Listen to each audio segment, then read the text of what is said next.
Good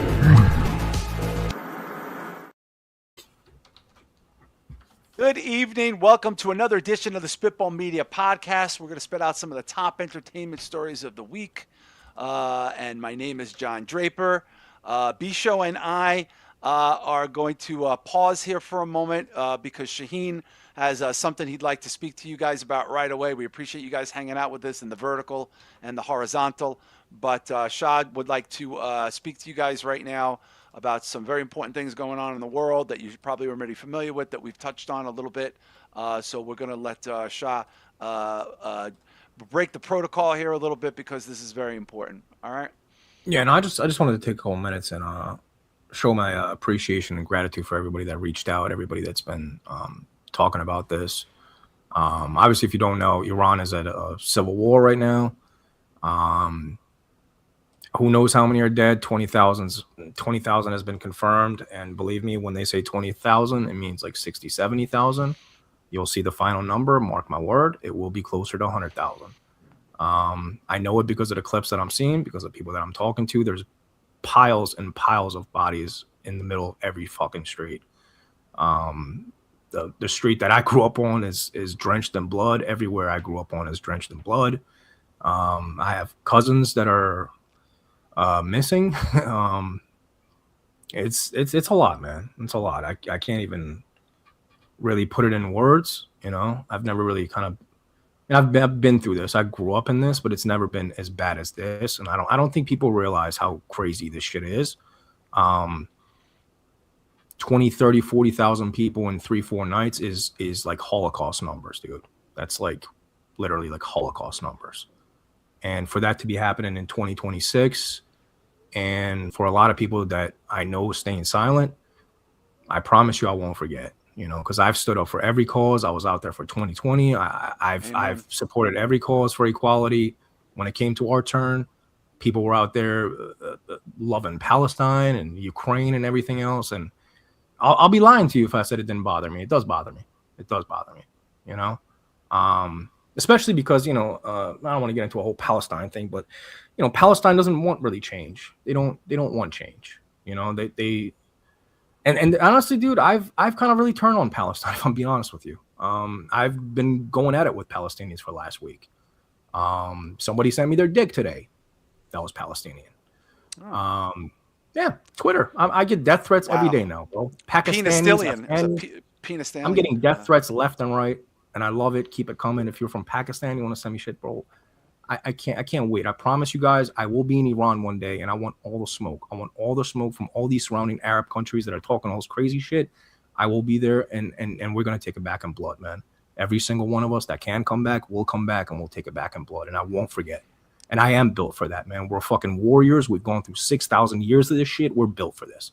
If there's one country out there that's meant for this, it's us. And you see it because we're out there fighting bullets with our bare hands and fucking rocks, women, children, and all. But yeah, I just wanted to thank everybody that's reached out to me. I appreciate it. Obviously, I've been I don't agree with a lot of stuff that Israel has done in the past. You know, I've been very critical of Israel, but I'm also very honest. You know, I have to give credit where it's due. I've had more Israelis reach out to me than Americans, than any other people that I don't know, Israelis that I don't know. I don't know them from a can of paint, you know? And I will remember that. You know, because there's a ton of them out there saying, hey, tagging Netanyahu, hey, please go for it. We'll go sit in the shelter for another week. And I saw that tonight. I saw those videos. Yeah, that means something to me. Yeah.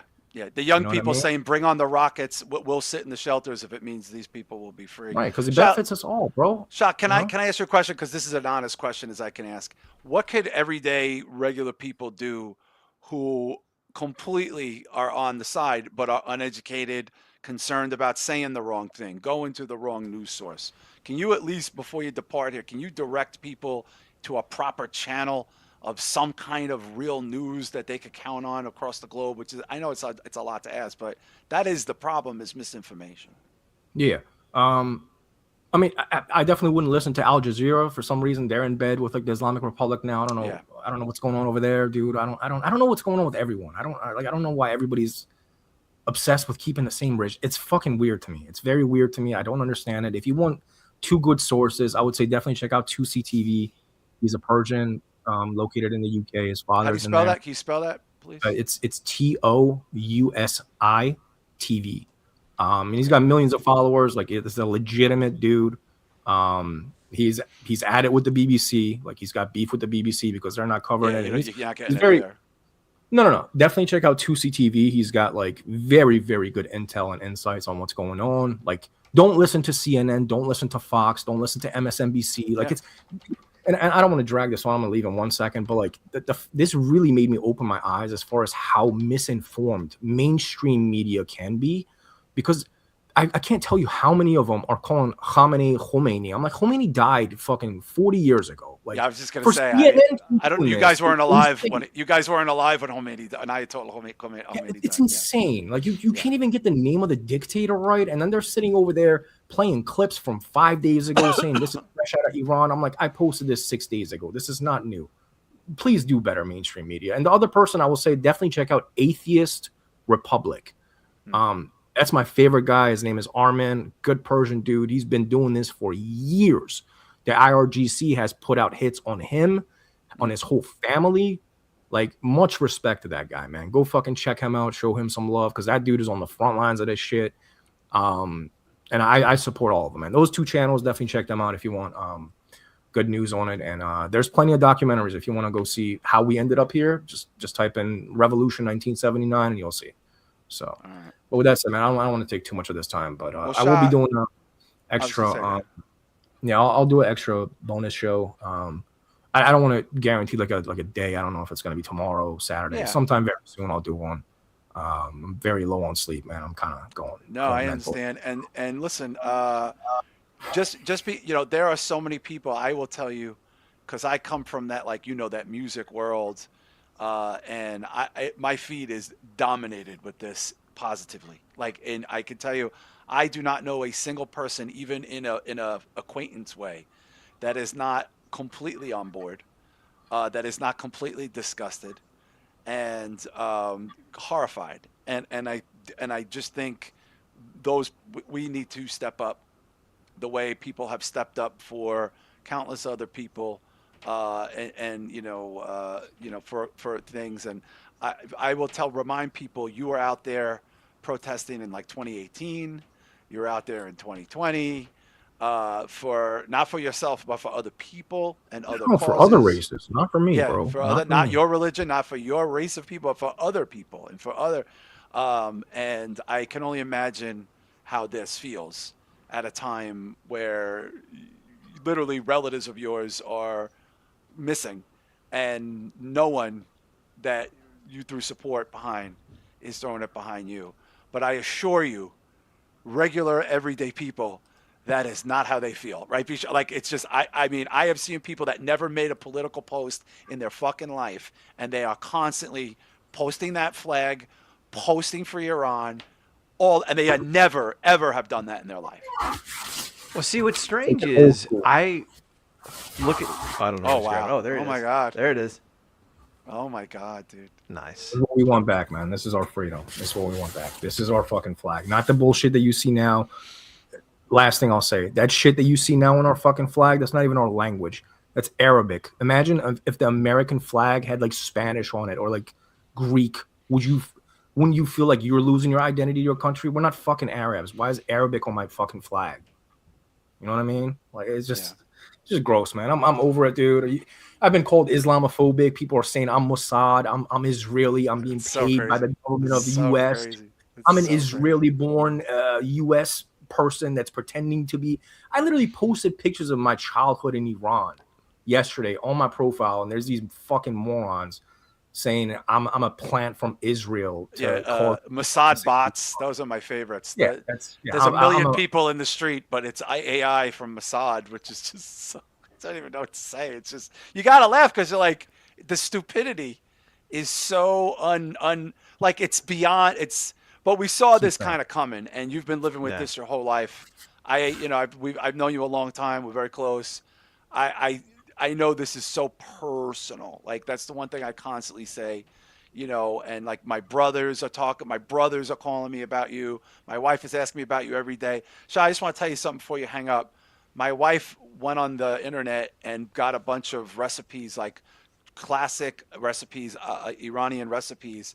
And tomorrow for Shabbat, which is the holy day of the week, she's making nothing but Iranian food, she told me tonight. Never in her That's life has she amazing. ever, yeah, so because tomorrow is the holy day. So she's lighting Shabbat candles for Iran. And she just dropped this on me like an hour ago. And I was like, and I saw the cookbooks open. This is someone who has never moved in this direction. And now they're consumed with it because of what they see, because of what they heard, because of the women. And let's not forget these women that we were That's talking the big about. thing. That's let's the not, big thing. Yeah. I feel like we're kind of letting that slide a little bit. Let's not forget these women. That young girl I'm watching who fucking died because she was singing Amy Winehouse in the fucking street. Right? Or that other girl who didn't want to, so sang the traditional song, was like a goth girl.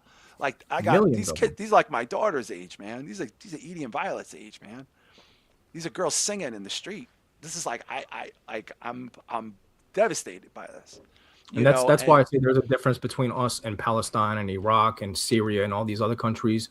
These other countries don't want Western influence. We had Western influence. We were already modernized. You want it back. You didn't want it to go. We didn't want any of this shit. So we're actually welcoming really it sad. back. Iran is begging for people to come and intervene. This isn't like Iraq where they're like, oh, don't come to my country. No, people want it. And honestly, I wouldn't want America necessarily to get involved because I don't like when America gets involved with shit. But I feel like America has a duty to make this right because they need to correct the wrong. Because I do too. They're largely America has a hand in this. UK. Yeah, France. I was that. It's funny. Why is the UK getting the pass? I was thinking about that this UK morning. was the main one. UK was like the main 20, one. 25 years ago. America and US would have been there in 5 minutes. The coalition of the willing would have been there. Riding on the bomb, like Bush and fucking what's his face would have been there riding on the bombs. It's just such a different vibe. I can't square about this is every outlet that we listen to, and the three of us listen to a lot of independent news. It's not a lot of big stations. Oh yeah, we do. It's Yeah, we not go to cable independent news on purpose. None of those people are talking about this.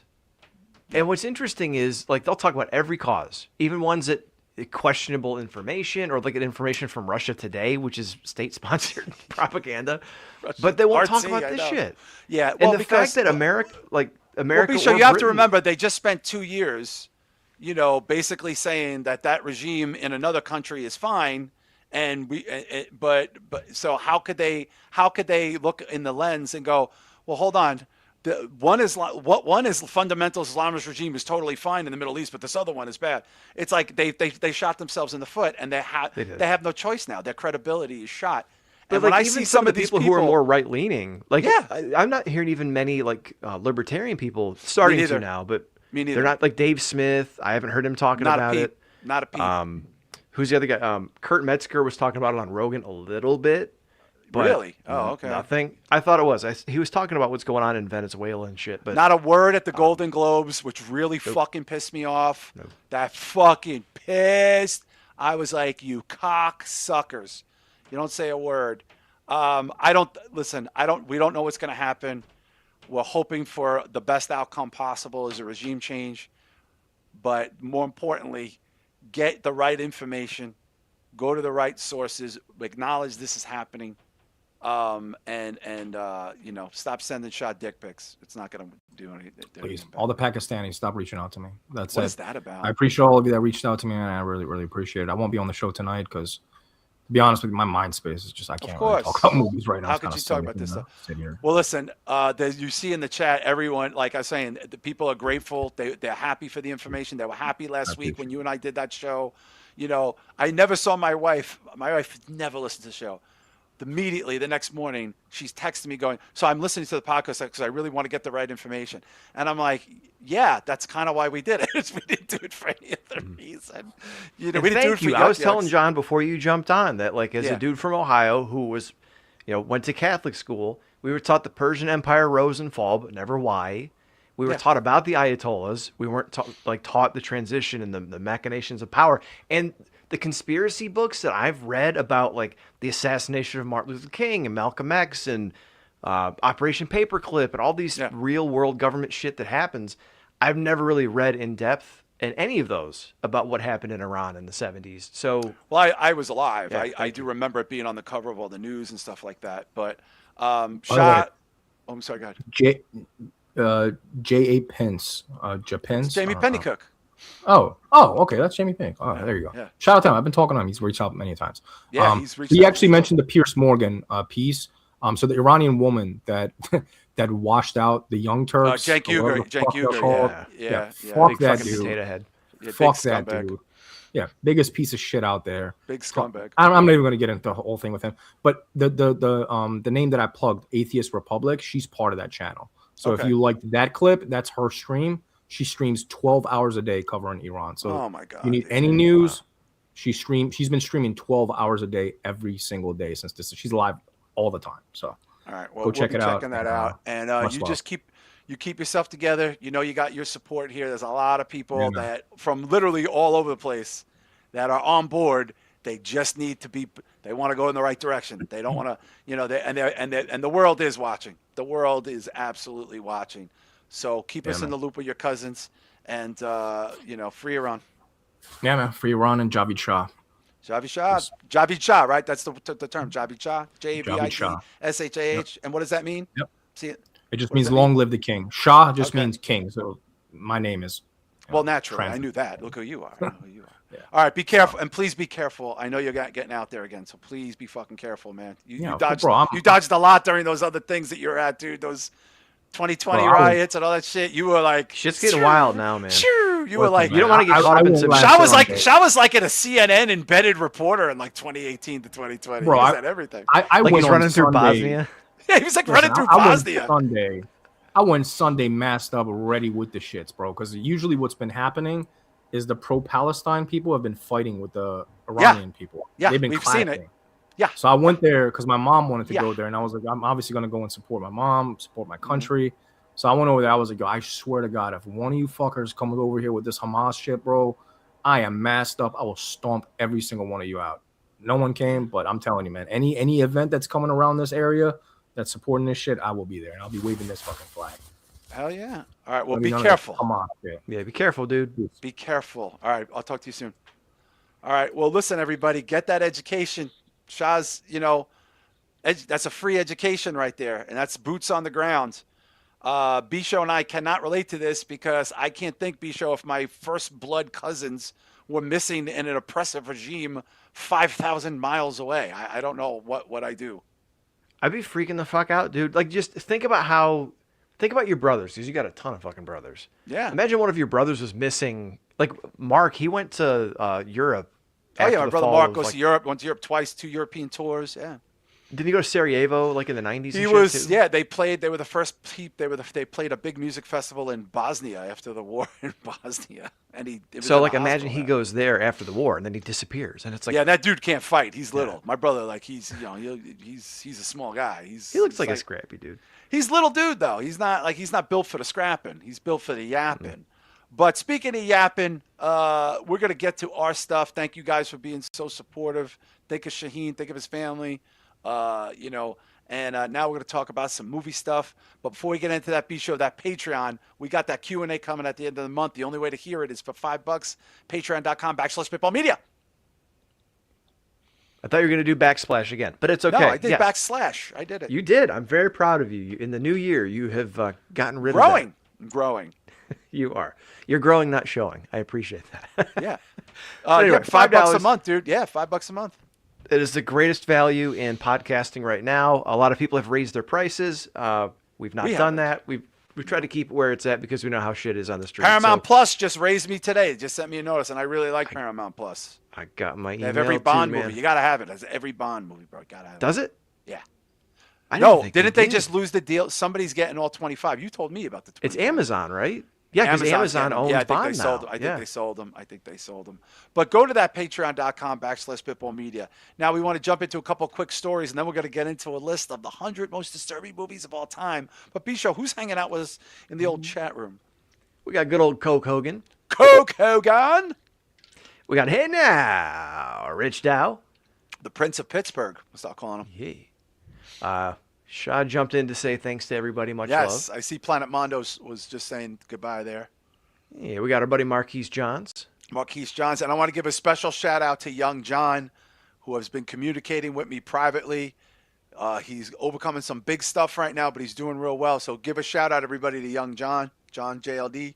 He was in the chat. He said he's out of rehab and he's in like a halfway or something. Let me see. Yeah, he's chilling. Yeah, him and I spoke a few times privately. So I got to give a shout out to my little brother John JLD right there.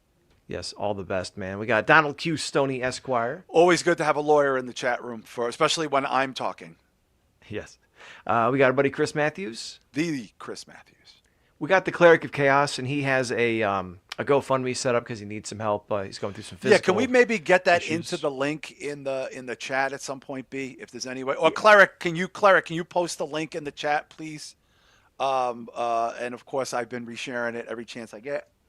Yeah, and I'll try to put it in the show feed stuff too, so that goes out. And we got Jamie Pennycook. He's waiting on my release. I got to send him something funny. He's already got the beeline waiting for my release coming out in Europe. It's going to be there first, so no import for him. It's just it's coming straight from the Netherlands. Yeah, we had Nomad Artist 9228 stop in. Oh, what's up, Nomad? Well, let's see. Yeah, there's John JLD. He says, ain't been here in a minute. Just got out of rehab, and I'm currently in an Oxford house. Happy to be back on Thursday night. We're happy to have you. And we're happy to have you. Well, we'll keep you nice and sane, young man. Yes. I see the Punches is there. I see Marquise is there. Oh, Joe Punches. We said Marquise, yeah. Oh, we said Marquise. We'll give him love. We like Marquise. He's a good friend of mine there. So, whatchamacallit? I want to get this out of the way right away, B-Show. And this will be a continuation in our Patreon episode that you and I are doing. But I had the pleasure of going to see Primate over the weekend, which did very well. Mm-hmm. Very, very well. If you could pull up those box office numbers, overperformed. I think it was maybe a 20 million or a 13 million, and it did 100. I don't know if I got the numbers right, but I enjoyed Primate. It's not everybody's cup of tea, but man, when this monkey starts going bananas, B-Show, oh my God, hard. There's like 3 or 4 scenes in there where you're just like, yo! And they don't hold the fuck back. It's not the greatest plot of all time, but like I assure you, bro, this is a banger which we will be talking about at the end of the year. I'm saying it now. We will be discussing. I wanted to go see it this weekend. I did not get out. I'm hearing nothing but good things. It says $24 million was the budget, and it so far is at 15. No, that can't be right. Yeah, current figure places Primate at 15.2 worldwide. Wait, 24 mil was the budget? I thought it did. What am I confusing that? I thought it did way bigger than that.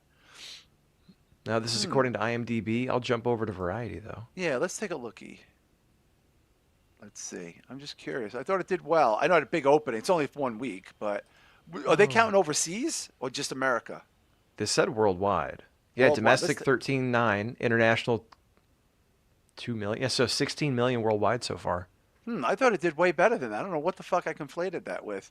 Oh, I guess really the reviews. But I'll tell you this. It was as advertised.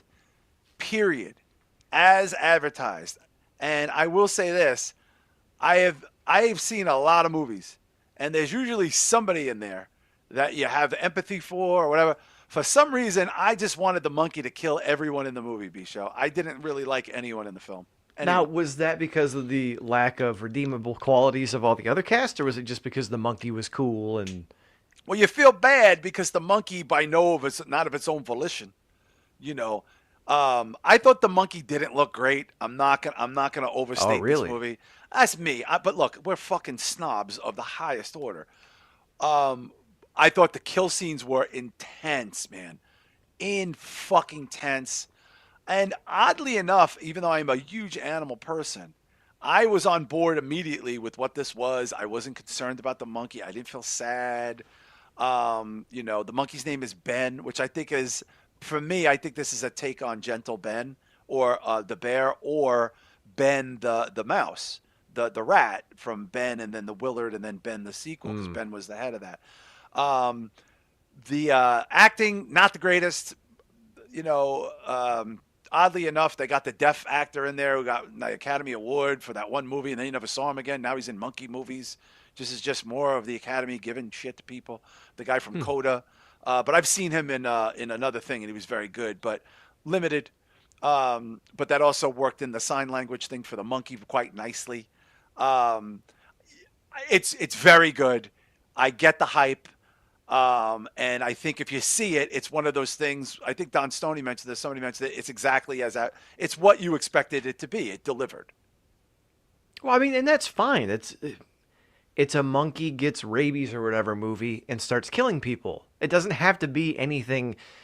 And here's the thing: I've hated the term elevated horror for a while because we like those types of movies, hipster horror, whatever. Yeah, we like. But it. at the same time, sometimes it gets to be too much. Sometimes I'll be watching a movie, especially a horror movie, and I'm like, it doesn't have to be about all this.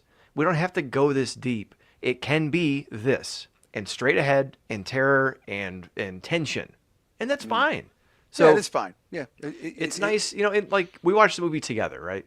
Together had subtext of like a kind of abusive relationships or failure to launch and dragging other people down. But like it wasn't super pretentious and pompous. Right. It just led you into that story and dovetailed. It was a part of the story, right? And it was, yeah. You know, look, I think if people didn't like this movie, it was because, like I said, plot not the greatest, acting not the greatest.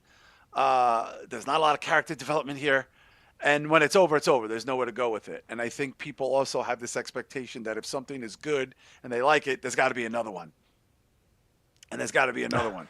Like, is that when Bubbles shows up and kicks his ass? There's no way to go with this now. This is a one-shot deal. I actually thought this made way more money, but I think I conflated it with something else. There was another movie that came out really pretty recently that did $100 million, and I can't remember which one. I know that's what I think I conflated. What I was a little surprised, but this weekend, B-Show, 28 years later, The Bone Temple, which now is sitting at about 93 or 96% on Rotten Tomatoes. It's directed by Nia DaCosta. Who directed the Candyman reboot. Mm-hmm. Then she did that Marvels movie, which was a piece of shit. And now she's back with this.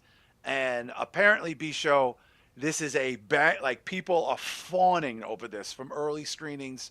I expect this to have a very big weekend. You know, I'm not hearing anything bad from this at all. So I'm on board with you. And maybe, do you credit that because they're kind of changing direction with it? I mean, speaking from the review I heard from the Necromaniacs, which everyone should go check out the Necromaniacs podcast. Oh, yeah, for sure.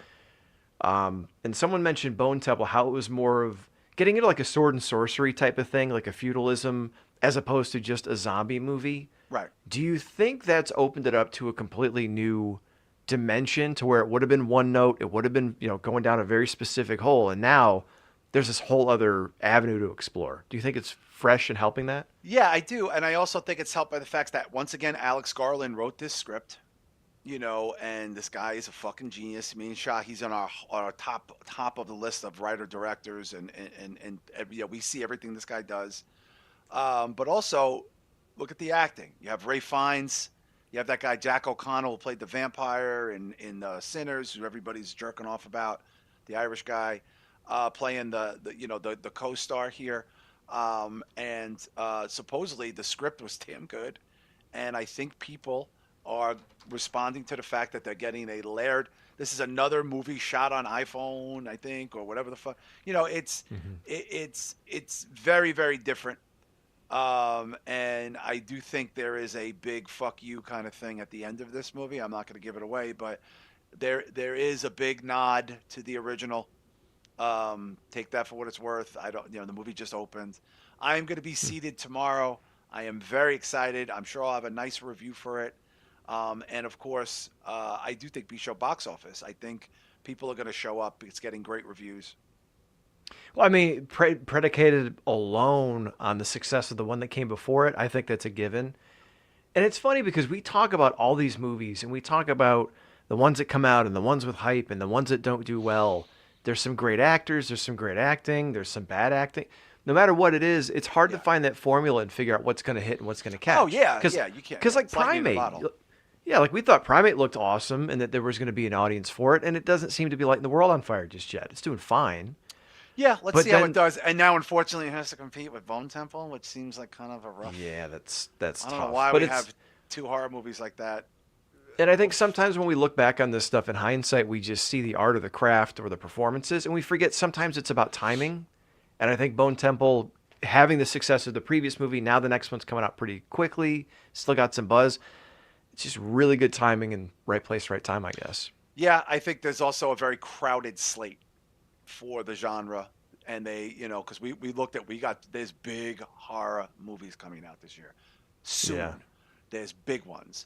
And you got to pick your battles. But Bisho, speaking of battles, you finally watched a movie that is probably going to have some Academy Award noms coming up in the next couple of weeks. Paul Thomas Anderson, one of my favorites, one of fucking Shah's favorites. One battle after another. I thought it was fantastic. I'm glad I finally finished it. I get the hype, first of all. I thought Leonardo DiCaprio was fantastic in this movie. I did not expect him to play that role like this, like the old. I didn't think that he was going to be like a drugged out, like burned out loser in a way. Like I figured he'd be like, oh, this guy, fell off the wagon and maybe he's not what he used to be and now he's got to redeem himself. But he's a stumbling, bumbling, like he's a mess. Pot he's a smoker, fucking the whole disaster. thing. He's like absolute. And it's disaster. great. It's great. And some stuff in the beginning of the movie that I was like, wow, that's bold, but why? Pays off at the end. And like there were so many things that made sense and so many layers to it too. Because you start out with the story of like the the 75, the French 75. Yeah. And then they have to kind of disband, and then you've got the baby, and then you've got this. But then there's all these other layers with like the Christmas Club and shit.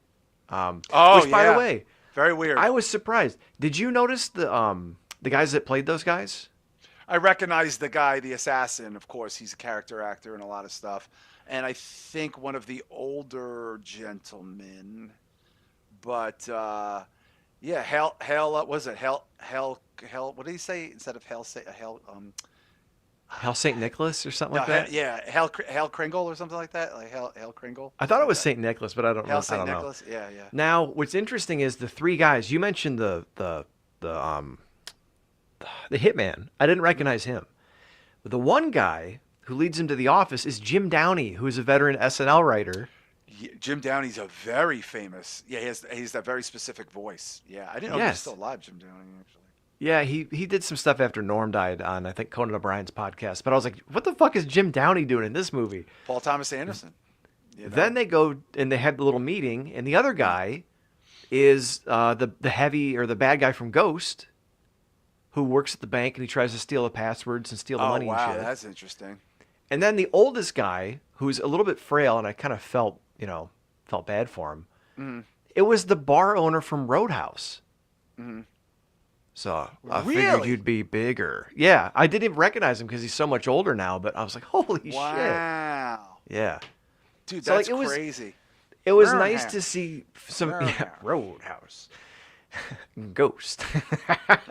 Roadhouse. I will say, look, there are a lot of people that saw that movie and they were like, okay, this is Antifa propaganda.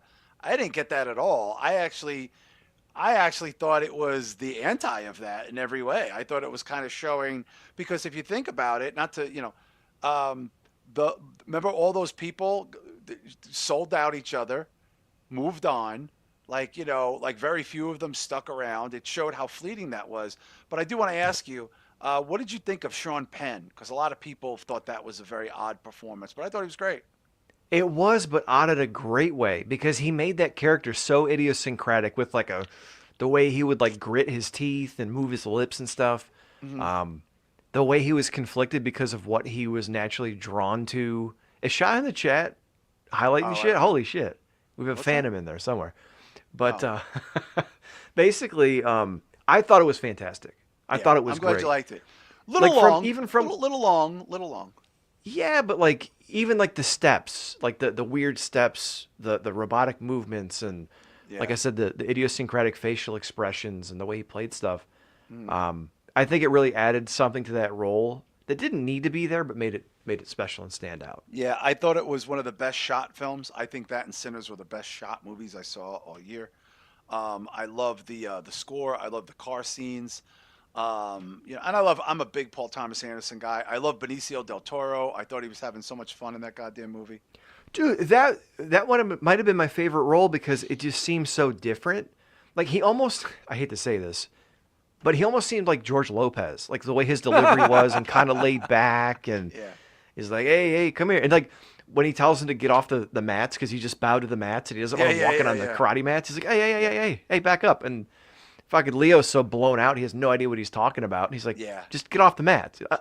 Did you notice this? I know we'll move on. Leo walks around kind of, he's older now, so he's pushing 50, whatever. He walks around kind of chubby, these days. He dropped a lot of weight for that to come across. I think he slimmed down, not in shape, but to play like a skinny stoner guy who doesn't eat and just fucking smokes all day. I know. One of the weird things, too, thinking of idiosyncrasies, the fact that he kept the duster on, like the long flannel duster, the whole movie. The robe. They made that robe. People were trying to buy that robe. It doesn't exist.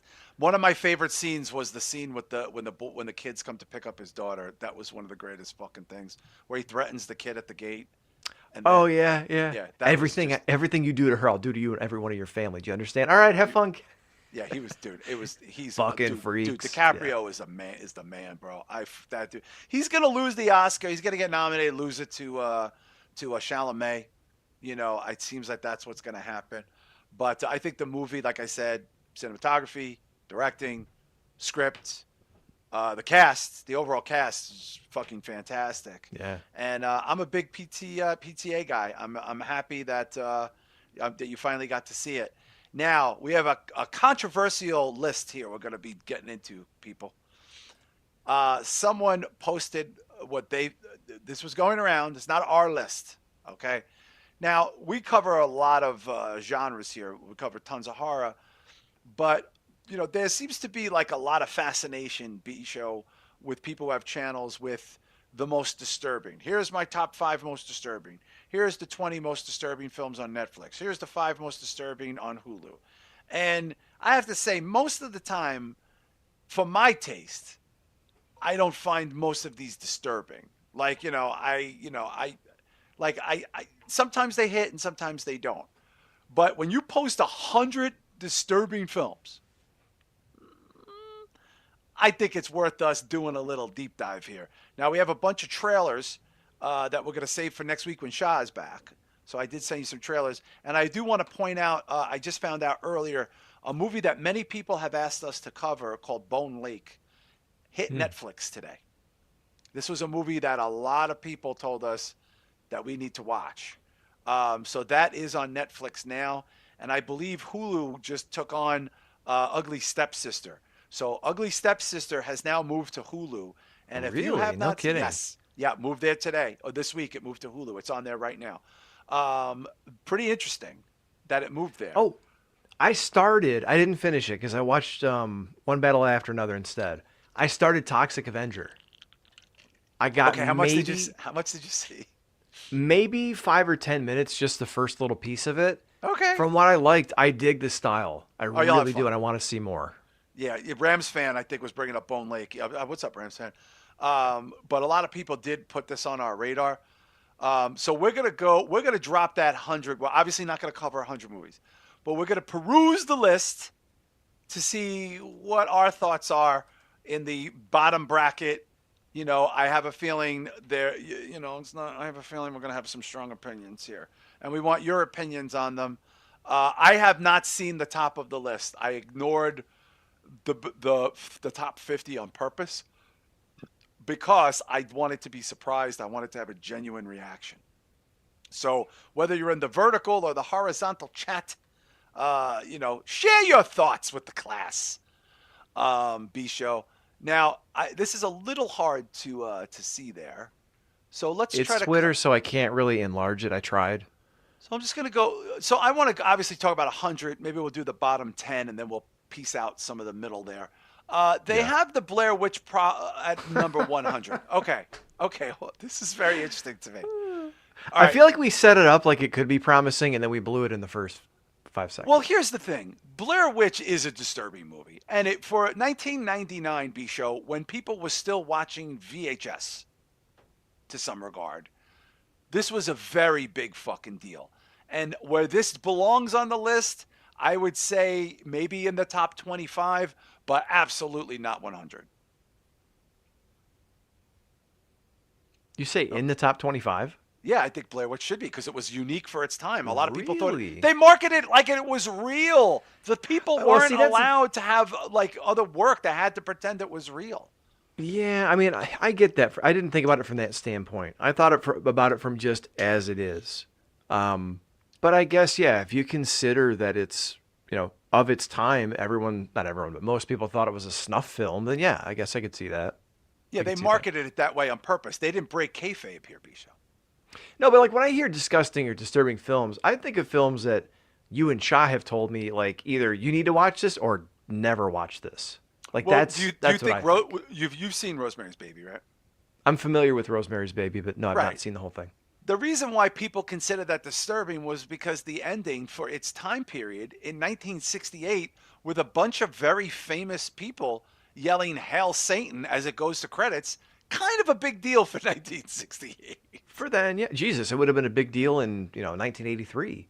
Yeah. So I mean, think about it, yeah. dude. Ruth Buzzy and all these people going "Hail Satan" and whatever, not Ruth Buzzy, whatever the fuck, Ruth Gordon, whatever. Hail Satan, like chants of "Hail Satan" as they go to credits. Yeah, I mean, I can see that, man. Yeah. And I guess maybe it changes the way I look at this list a little bit. Like number 98, Them. Them is that ending is very disturbing. Very, very disturbing. What's Them about? I've never seen Them. Them is, I believe, that is the movie about the young kids who kill. To be fair, I think I'm almost positive. And then the ending is like there's a couple in Australia, or it might be New Zealand. I get them confused. I know that's not cool, but whatever. But I'm a dumb American.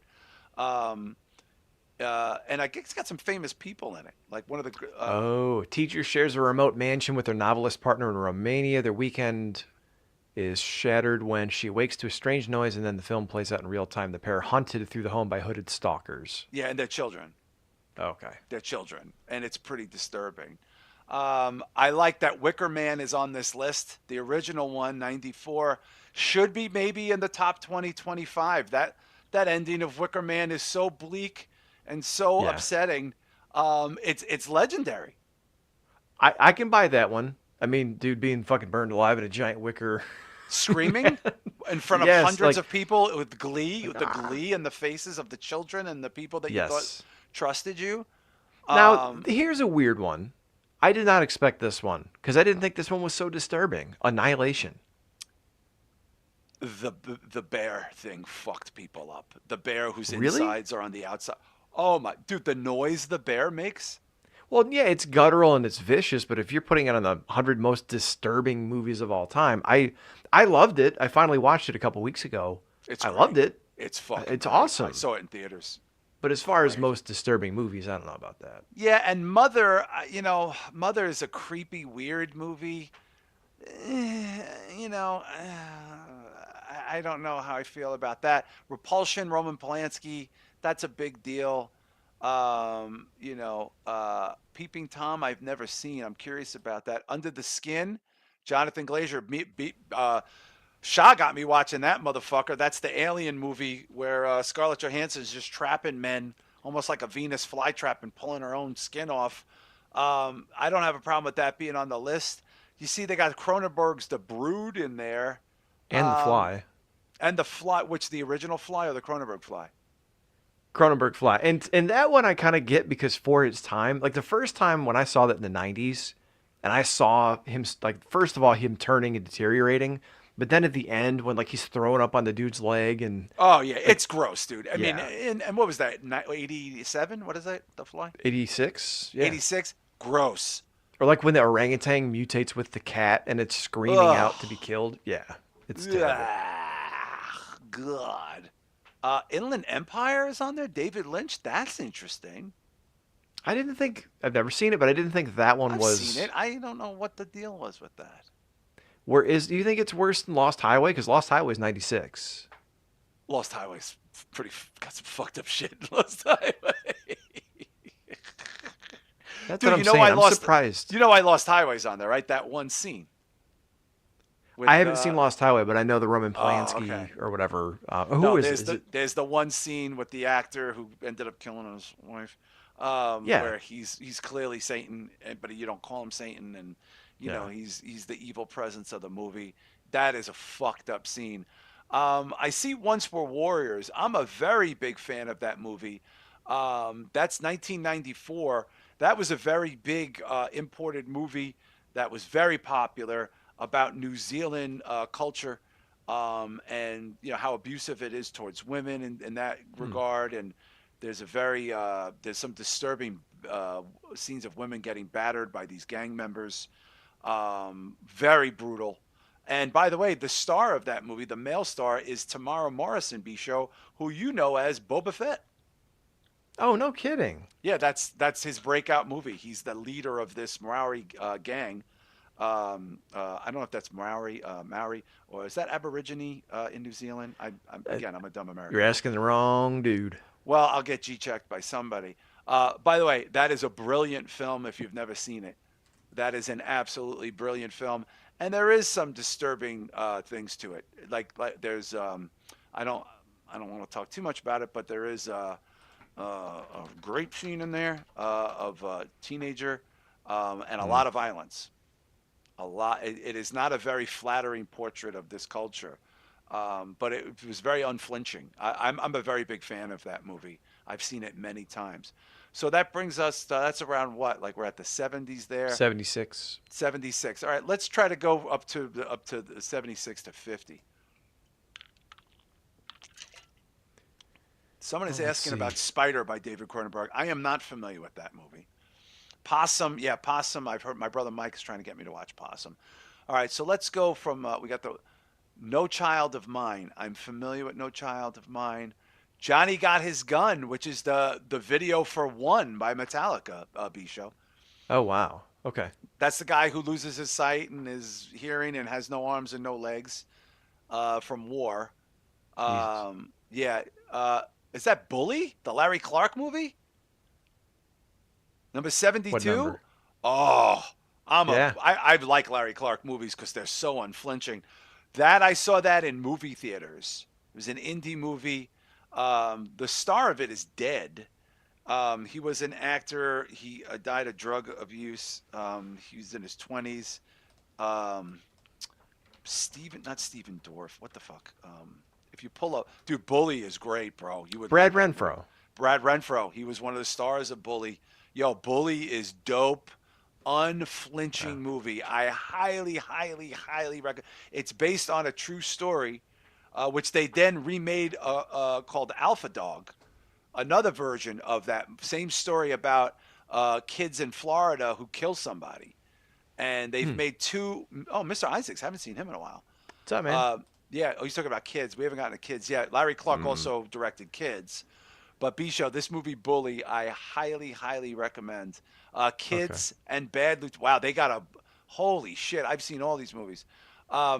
Kids and Bad Lieutenant. I saw Bully and Kids in movie theaters. I didn't see Bad Lieutenant. Bad Lieutenant is an Abel Ferrara movie. I'm a fan of Abel Ferrara. He directed King of New York. He's kind of persona non grata because he's a really sleazy fucking guy. B-Show, I think he did a horror movie, like a New York Ripper or something like that. He did one of those kind of movies. Wait, what's his name? Abel Ferrara. I feel like we've talked about him before. Oh yeah, I'm a big fan. My brother Mike and I are very big fans. He's a good lunatic. He is a Looney Tunes motherfucker. Yeah, I can't find any weird horror movies that he did. Dear Zachary, that is a documentary about a kid I think that got killed by his parents or his mother or something like that, or his father. I something to that effect. Or I know I'm familiar with that. The War Zone with Body Tim Roth. Snatchers. Where's Body Snatchers? What is that? No. I was looking at. No, go back. He did a movie like in the '80s, like a slasher movie, like a horror movie, like called The Driller Killer or some shit. I know he did something like that. Oh, he did Driller Killer? I don't see it on his list. No, it's on his list. One of these types of movies. It was definitely an obvious horror movie in the '80s, early '80s.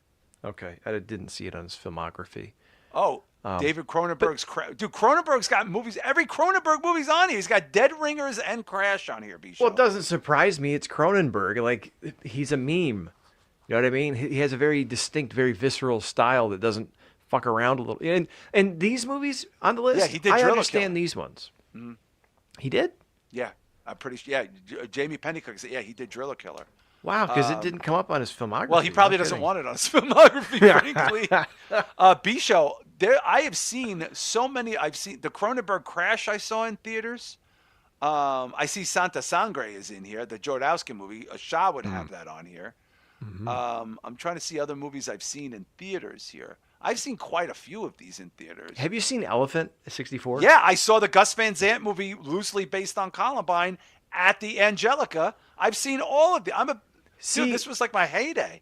I haven't seen all these. I've heard of a lot of them. I'm on board with this part of the list. That's what I'm saying is like, I understand taking into consideration the weight of the time the Blair Witch came out.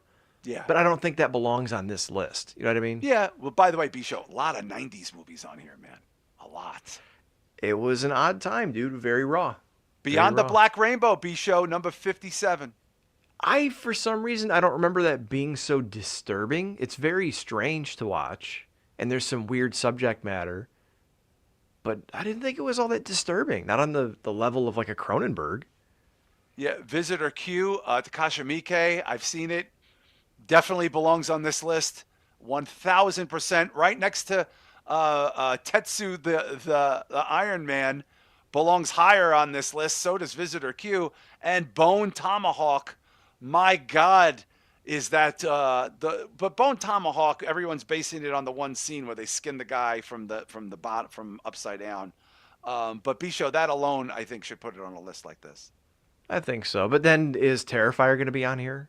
I'm sure because of the sawing scene. I'm sure it's going to be on here, and it belongs out here. So I'm seeing a lot of meat here in the '90s. I'm seeing a lot of movies that I saw. Trouble Every Day, Vincent Gallo's in that movie. That's a fucked up movie. The Devils, Ken Russell. Shah's brought that up quite a bit. For its time, if we're going to grade it on a curve, I could say absolutely. Yeah, probably freaked a lot of people out because of the subject matter for its time period. So I do think they are kind of beefing up here. Let's go from the 50s to the 30. This is where it's going to get very interesting, I think. Ichi the Killer, number 50. Holy shit. Okay, could have been in the top 20. I Saw the Devil. Absolutely could have been in the top 20. I'm looking at a glass. Titanic, the car fucker movie. And right next to her other movie, Raw. I would put the cannibal movie above the car fucker movie, B-Show. Now, are we painting the car fucker movie too negatively? Was it more than just that? Was it like... That's more style over substance. That's what I'm saying. Is like everyone says that, but I haven't seen it to verify. Well, I thought you saw the car fucker. No. Did you see Raw, the cannibal movie? No, I didn't. No. I would tell you if you're going to watch either one, to watch Raw because it's a better movie. I think it's a better movie.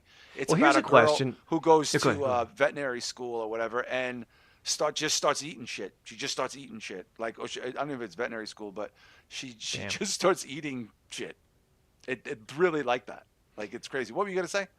I was going to say, what country or what area do you think has the most disturbing movies, hands down? For the 21st century, France. France. I was going to say, you talk about the French New Wave a lot, but I also see a lot of like Asian movies coming up on here now, too. The Asian shock cinema for sure. Obviously, Japan, Korea.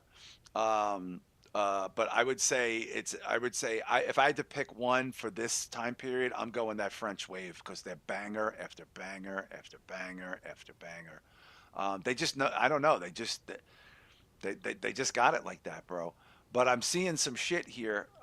Give me one moment. I just saw it. This is strange. Eyes Without a Face, made number 40.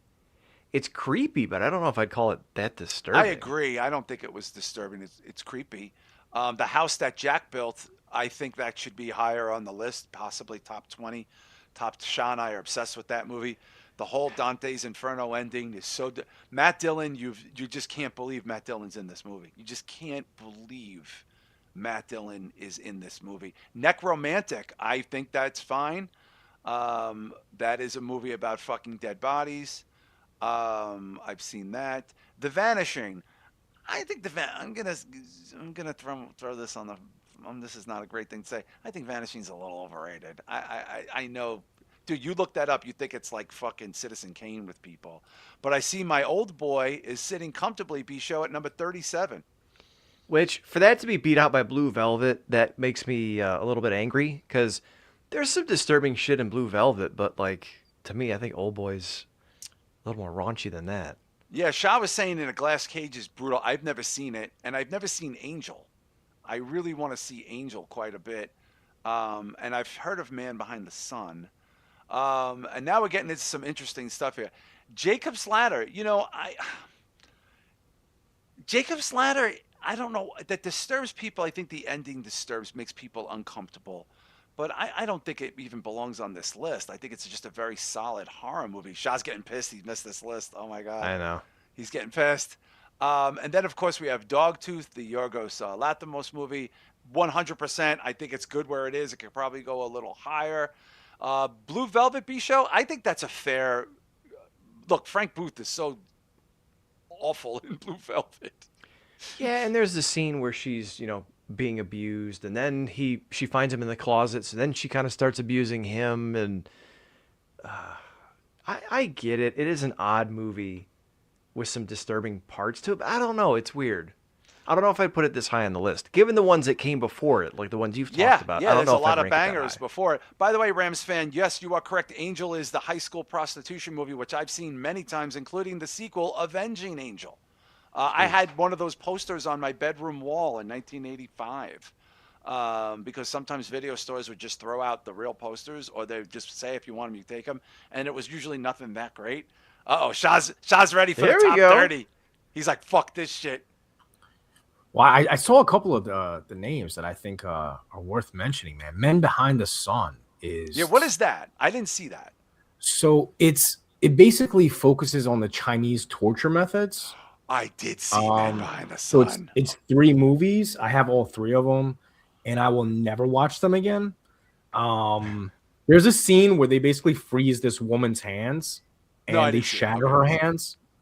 They shatter her hands. Yeah, I've seen the scene. They put her in like whatever they call that. It's like dry ice or liquid something. nitrogen or something. Liquid nitrogen. Yeah, they put it, and then they shatter them. Yeah, that scene goes around. Yeah, and there's 3 of them, and there's a ton of animal cruelty in there. In a Glass Cage is a crazy movie. What is that? So it's about a Nazi that's like in his 90s, and basically his caregiver is one of the Jewish kids that he tortured and abused when he was a full-blown Nazi. Wow. So the kid is now his caregiver, and he does everything back to him. Jesus Christ. I think either you've told us about this or I've read about this movie before, because that sounds really familiar. So Shah, here's where things get very interesting. You see Dogtooth there sitting at number 32. And then have either of you seen Snowtown? Because it's based on a true story and it is awesome.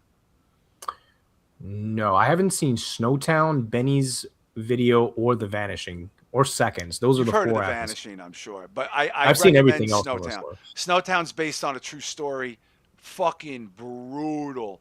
Brutal. But Shah, look at what we're getting here. Well, hang on. What's it about though, bro?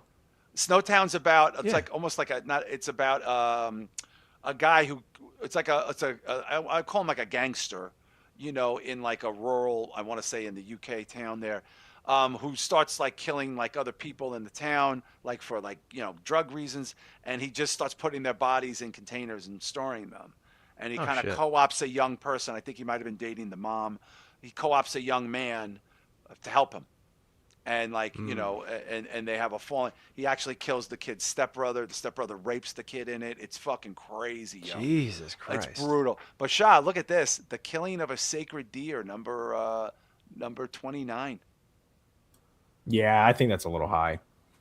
I mean, Men Behind the Sun, movies like that are way worse. Shah, what do you think of Happiness at 28? I think that should be way higher. I would put Happiness probably in my top 15. 10? Yeah, 15 top maybe. 10, maybe. Okay, and you see Gummo is number 27. Yeah, I would put that higher as well, I think. I think the piano teachers, Michael Haneke, he's the one that did Funny Games. Oh, okay, the original Funny Games, not the remake. Yep. Right? Well, he did both of them. Remember, it's the same director. Oh, that's right. It's just an American version with Naomi Watts and okay. Michael Pitt, I believe, plays the killer in that. I forgot he did this. That's right, and that's right.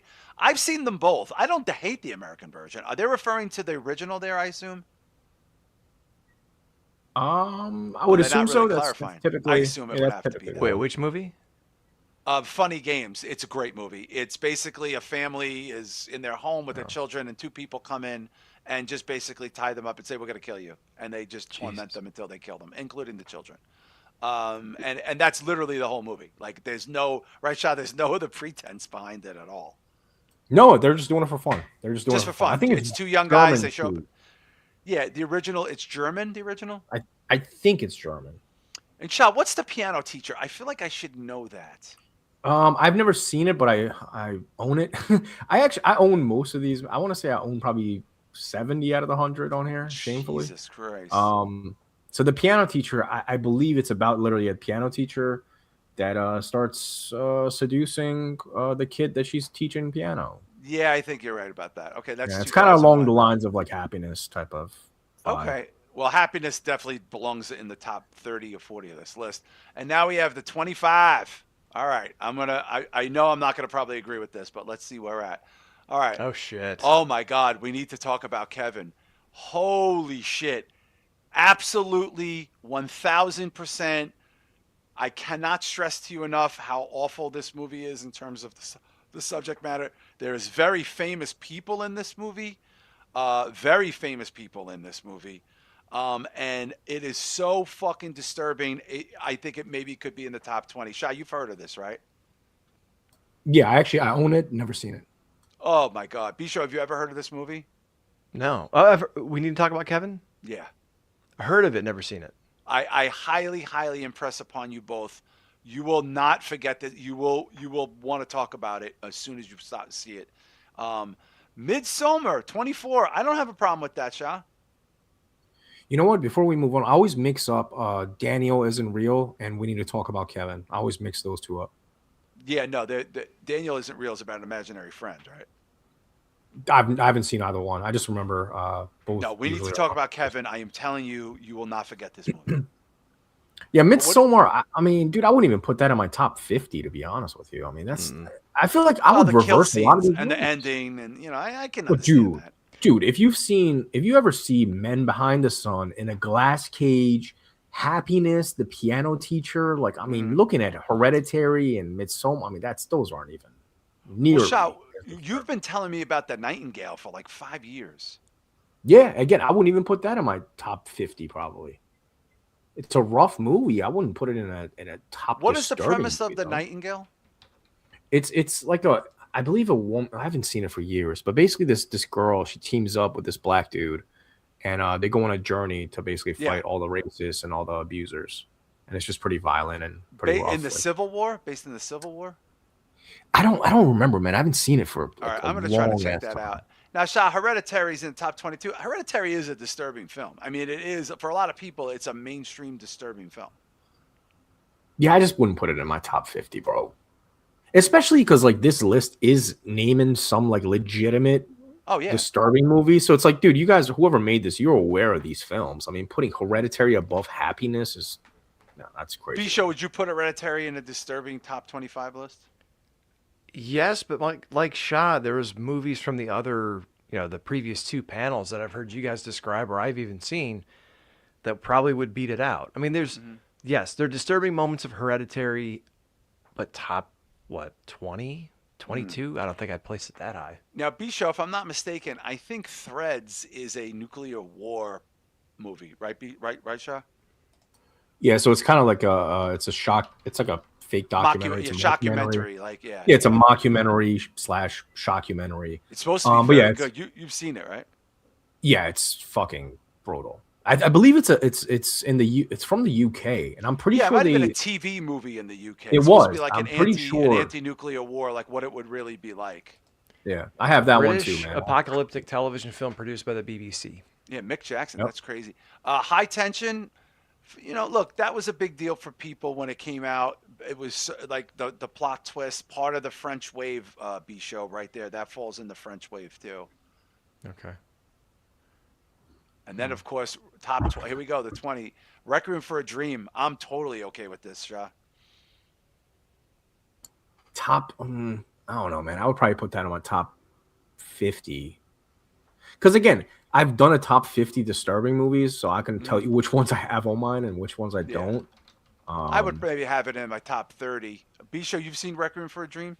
No, sir. Oh, it's so good. And then Shah, one of your favorites, Possession. Yeah, it's a disturbing movie. It's a fucked up movie, Possession. Hell yeah, Bro. love that movie, man. It's a fucked up movie. Bisho, have you seen Again, it? I thought you saw it in the last year or two. No. Okay. The original Last House on the Left. Yeah, for 1972, graphic rape scenes and like torture scenes in the woods. That was not exactly a common thread, I think, in films that went to theaters. Be show in '72. No, and that's actually let's see. Last House was 72. Yeah, Chainsaw was 74. It walked so that Chainsaw and other movies that were more modern could run. Yeah. In fact, it was a movie that basically came out in response to the Vietnam War. Jesus Christ.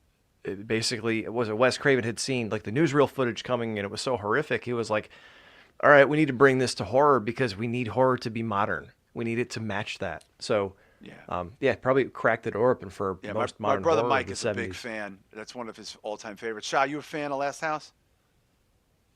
definitely not a fan at all. I don't like these, like, I don't know, man, revenge movies / grape movies. Grape, Yeah. once again, fruit. Yeah, I know. I said that earlier. I said Yeah, I'm not into these type of movies. I like, historically speaking, yes, it's had a huge impact on that disturbing subgenre. Yeah, for sure. Like, it influenced a lot of other movies, but these aren't my type of movies. Like, I love disturbing movies that actually make me feel uncomfortable, not just like gross because like some woman's getting touched. Like, it's not entertaining to me. Well, Inside, I would 100%. Again, French Wave, 2007. I'm a big fan of Inside. It's a fucked up. I think the premise alone, Shah, is why that's on that list. I mean, it's a fucked up premise. Yeah, I would definitely put it in my top 50. Wouldn't make my top 20 though. But And I here's mean, a the movie French I Wave, think I might be the only one who's seen, Man Bites Dog, which is a mockumentary, almost in a comedy way. It's a first person documentary about a serial killer. Shah, I think you have seen it. yeah, I own it. Criterion you know put it out, and it's I don't know, man. I mean, I respect the movie because it's very original for its time because there was really nothing like it. Yeah. But I mean, if you watch it for the first time in 2026, it's not going to disturb you. Yeah, B-Show, it's one of those movies like for the early 90s, there was nothing like it. We didn't have serial killers was still extremely like, on the forefront of like American culture of being existing. And here's a documentary about a guy who in a serial killer, I think in Holland or Denmark or whatever, or Sweden, and he just follows him around. And the guy is so casual, like he scares an old lady, gives her a heart attack to save the bullet. Like but it's like, oh, Jesus Christ. It's actually very good. It's a very, very influential movie for its time period. Well, and that goes to some of the early ones we talked about where it's almost like you kind of had to be there, which I almost in a way don't like including movies like that on lists like this because you have these movies that in any era are disturbing or you don't want to watch it or they're uncomfortable. But then you have the ones where you're like, oh, well, you had to be there. It's like, well, if I had to be there, maybe that should be a different list. Maybe that should be like historical disturbing films. Yeah, and like Shah and I have had this conversation about Audition, which is number 14. Audition, I think, does get a lot of fake hype for the shock value, but I do stand behind Shah when it gets going. Like the second act of that movie is brutal. Yeah, but I mean, it's only like the last 15 minutes, really. It should definitely be on the top 50. I'm not saying it shouldn't. Yeah, they have it at 14. Yeah, I wouldn't make my top 20 though. Now, Shah, what is Lost Souls? I know that I feel like I should know that, and I don't know it. B, do you know? I don't know it at all. No. Yeah, I don't know that one. Okay, if we could maybe pull that up, because then you have Human Centipede again, maybe overhyped, but for its first sequence. Hold on a second. That's not the original shot. That's the last one, the one in the prison. No, I'm thinking first sequence. They mean the original. I don't know. Okay, maybe. I assume That's what it's I'm the thinking. First one. Yeah, I think it's the first one. I assume this would be on the list. Because the third one, the one in prison, is kind of almost like a comedy. It's so like I like the second one a lot. I think the second one is brutal. Yeah, the second one is rough, dude. Yeah, definitely. yeah. Bisho, did you find Lost Souls? Yes, it's let's see. Determined to escape from the harsh regime of China to the freedom of Hong Kong, three Oh youths are wow. captured by Mr. Hoke, a sadistic human smuggler who subjects them to an unrelenting assault of degradation. Oh, Shah, how has this not been on anybody's radar? Yeah, I'm surprised I haven't. I don't even recall hearing of that movie. I mean, neither. But Yeah. Eraserhead is number 11. I'm good with that shot. I mean, it's high art, but for its time period, no, it was either a thing people either embraced or thought was absolute garbage. Yeah, I'd probably put it top 30. Definitely belongs on the list though. Really. And Bisho, you've seen Eraserhead, right? Oh yeah, absolutely. I'm with Shaw. I would probably place it farther down on the list. I wouldn't make it. This is where the lists almost like they start to cram in either people that they think they should put, or nothing against Taste of Cinema. It's a decent list, but like Yeah, yeah. I know. I don't know. I don't know if I get Eraserhead. I don't know. Well, I get Henry Portrait of a Serial Killer because I saw that in a movie theater, and wow, that again, this was like 89 or 90, but shot Henry is a beast, bro. That movie is nasty. See, you're gonna be disappointed in my answer because I think that movie is extremely tame. Like I really don't think that movie's that bad. Like top 10, I don't know, man. Top 10 should really just be like extreme movies. You know what I mean? I don't view that as an extreme film. It just Yeah, well, for its time period, I think we're taking into context because we do have Pink Flamingos at 9, which I absolutely think belongs on this yeah, list. like that I understand because that's yeah, I agree. Yeah.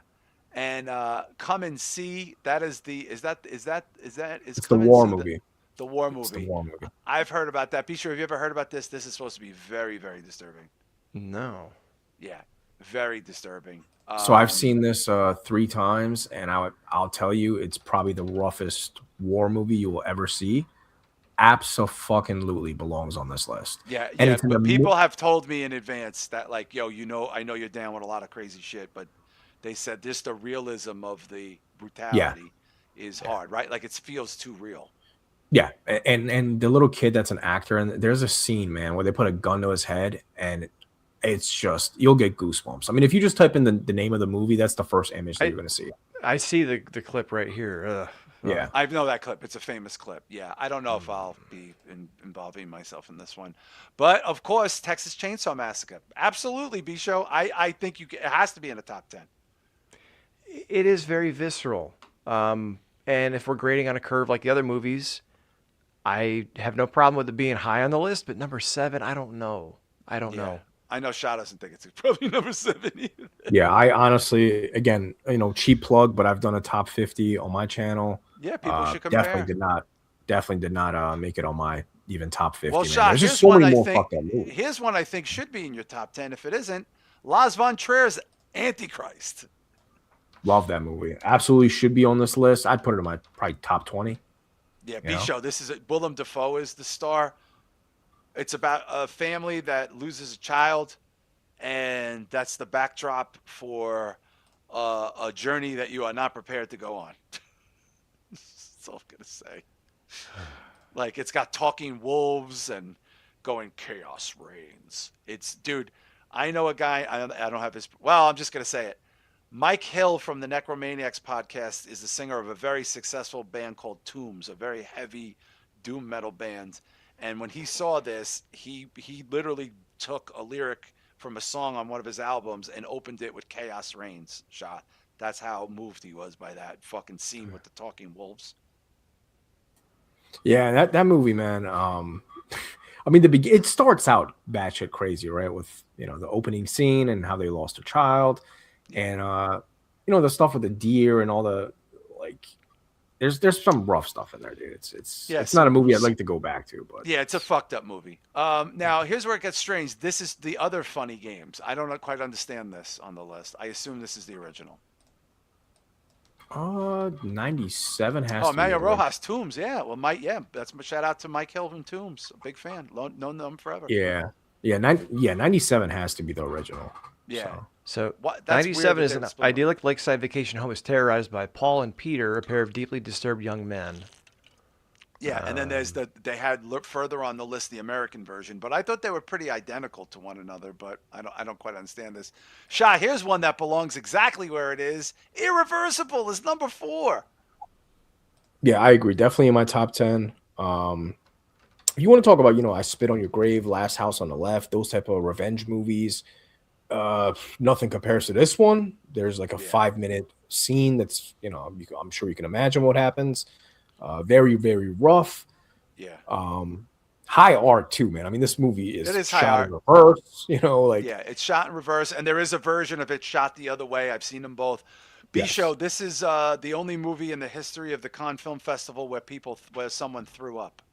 You guys have talked about this movie before, Monica Bellucci, and some of the nasty shit that happens to her in this movie. Yeah.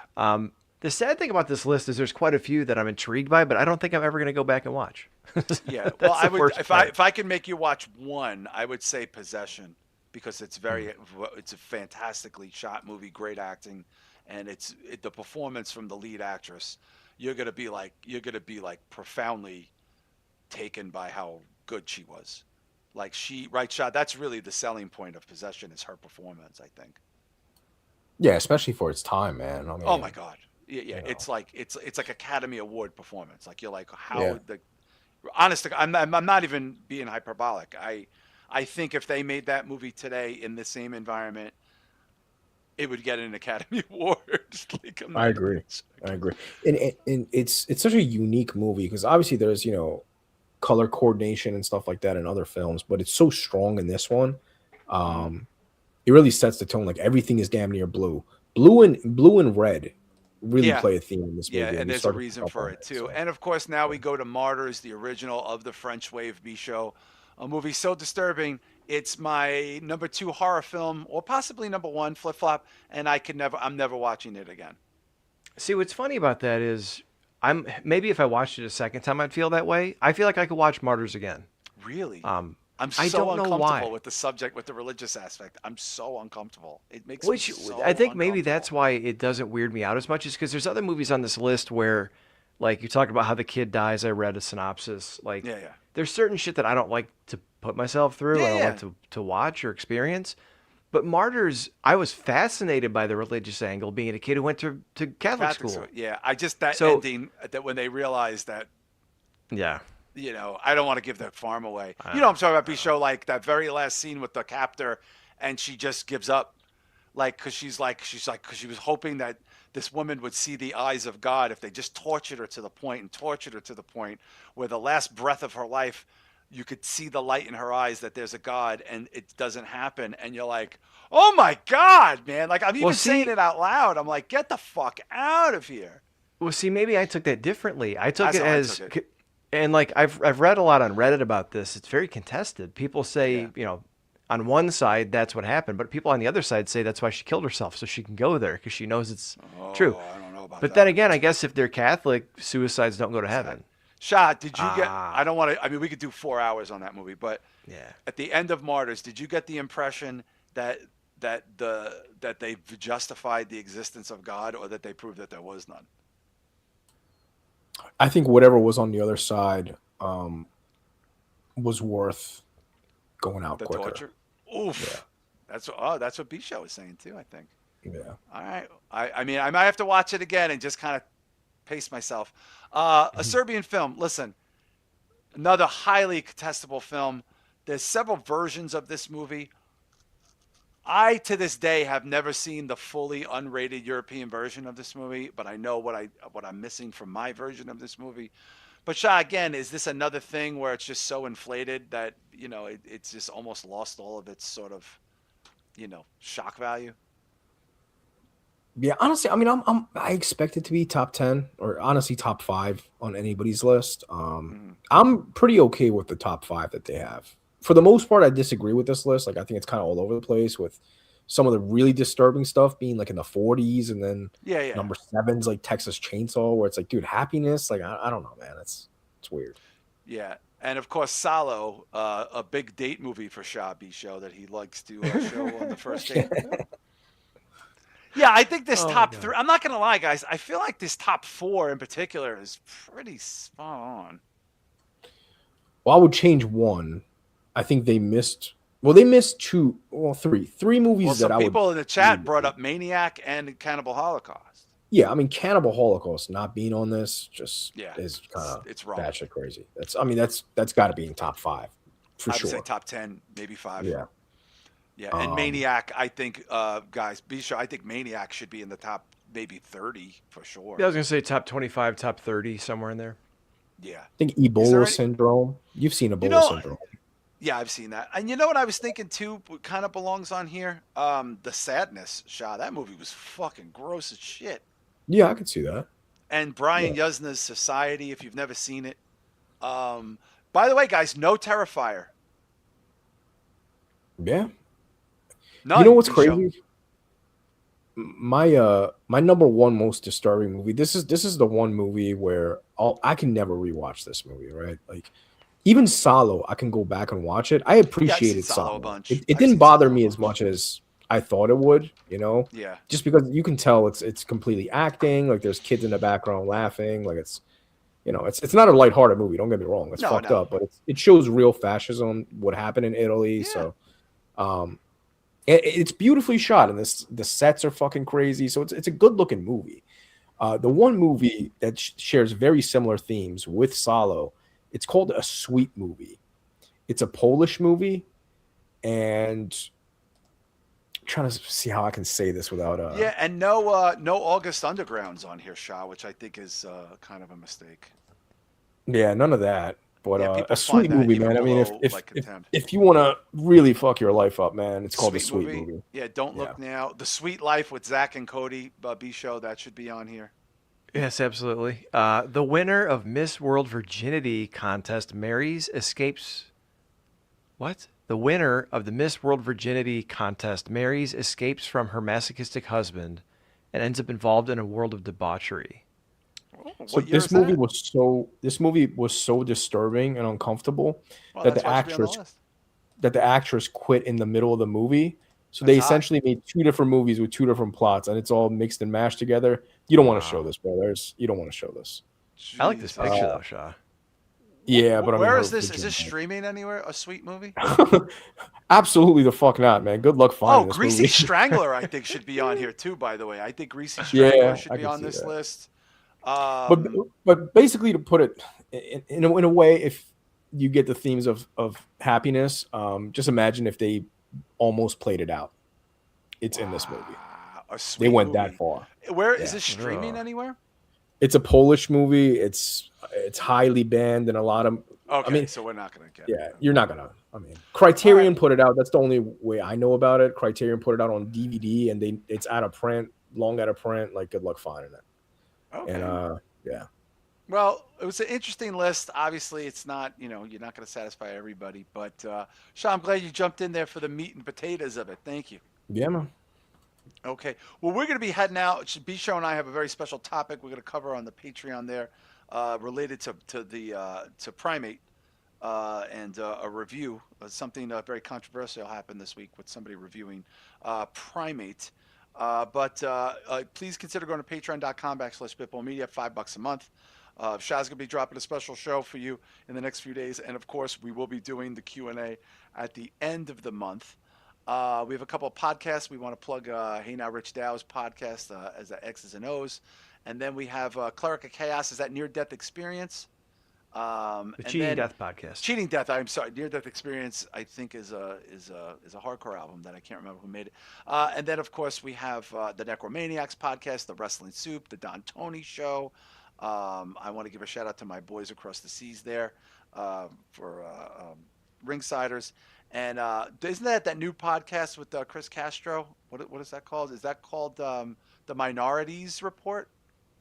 I didn't know Chris was on that one, but I thought that was no. He's not on that one. Yeah, that one's with Dirk. Right? Dirk. Okay. Yeah, that's with Dirk and Chris. Dirk and Chris. Okay, my bad. And of course, whatchamacallit? Don Tony and Soups. Did we talk about? I did Don Tony. I did Soup. Okay. And then if you guys have any other things you want to plug, let us know. Thank you guys for hanging out with us tonight. And thank you for letting us invade 2026 for you. And we're going to see you guys next week on the regular show.